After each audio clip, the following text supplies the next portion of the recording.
Ito naman po mga bossing ko ang isa sa mga paborito ko na dalahin kapag umaalis ako ng bahay or kaya hindi nawawala sa aking pitaka mga bossing. Ngayon pa mga bossing, bukod sa inyo pong sipag at tiyaga na numero 1, kung napapasin ninyo na parang hindi sulit ang inyong pagiging masipag, mainam na sabayan nyo ng ganito.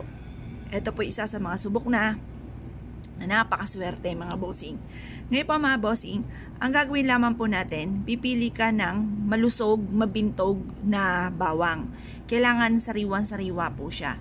Kasi once na ito po mga bossing ko ay patuyo na, yan po mga bossing ko, imbis po na kayo po ay swertihin po dyan, marami na yan nahigop na mga negatibo.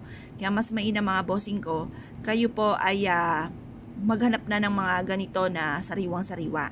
Ngayon pa mga bossing dyan sa rep po ninyo, hindi na kayo lalabas, sa rep nyo na lamang po kayo kukuha.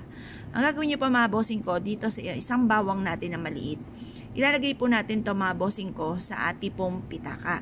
Magdudulot po ito ng swerte. Subukan nyo po ito at ito po mga bossing ko ay isa sa mga magugulat ka sa mga blessing na darating. Dati mga bossing, bagamat alam ko po ito, hindi ko siya ginagawa mga bossing. Parang ini-ignore ko lang, napapakinggan ko lang, hindi ko siya pinapansin. Nung dumating na yung napakadami mga pagsubok, dahil ako naman ay masipag mga bossing, hindi ako magtataka na bakit lagi akong walang pera. Kaya lang po, napaisip ako nung isang beses na bakit ganon, parang ang unti-unti na ng tulog ko, lahat na inirakit ko. Ngayon pa mga bossing, bakit ganon? Bakit parang kulang at kulang pa rin?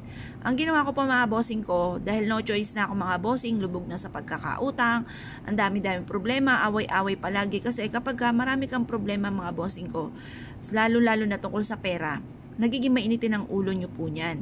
Ngayon pa mga bossing, ay naging mainitin nga po yung ulo ko, halos lahat na inaaway ko mga bossing, na hindi nakatulong, bagkos mga bossing, lalo nila ako nilalayuan kasi baka awayin ko sila mga bossing, mga ganon.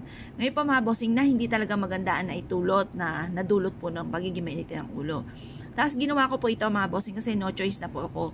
Nilagay ko po ito sa bag ko mga bossing. Blanco na isipan ko, di ko alam kung paano ko susolusyonan or paano ko matatanggal ang buhol-buhol na sitwasyon ng problema ko mga bossing.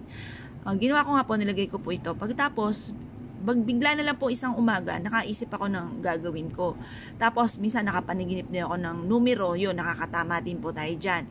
Tapos, hanggang sa, yun nga po mga bossing, naisipan ko rin mag-vlog. Tapos yun, naisipan ko mag-vlog, i-share ko yung mga blessing na dumating.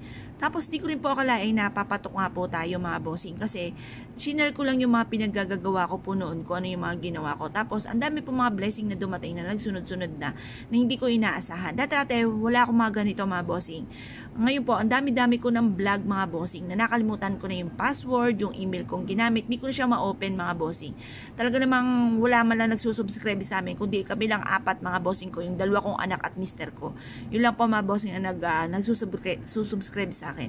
Nang ginawa ko po ito, nag-wish po ako mga bossing. Tapos, nai-adya ako sa mga bagay na nagagawa ko na hindi ko naman inaasahan mga bossing. Para lagi i-adya ko sa lagi kayo suswertihin. Kung kayo po ay naniwala at naisip po itong gawin, huwag na po kayo magpatumpik-tumpik pa. Subukan nyo po ito. Proven po ito na napakaswerte. Ngayon pa mga bossing, kung ikaw ay isa sa mga naniniwala at naisip po itong gawin, ay siya, ilumarga po kayo at subukan nyo po ito mga bossing. Mag-wish ka na nakaharap ka sa gawin silangan, lahat ng gusto nyong sabihin, gusto nyong maganap sa buhay po ninyo, wala naman pong bayad ang mangarap, libre po ang mangarap. Subukan nyo mag-wish ng paulit-ulit at pagkatapos i-aadya ka niya kung saan lagi kayo suswertihin. Tapos, pag kinabigyan ng isang chance mga bossing ko, lalo nyo sipagan, lalo nyo galingan. At basta't pag ito po ay matigas na, ay malambot na, tuyo na po siya, itapon nyo lamang po mga bossing ko.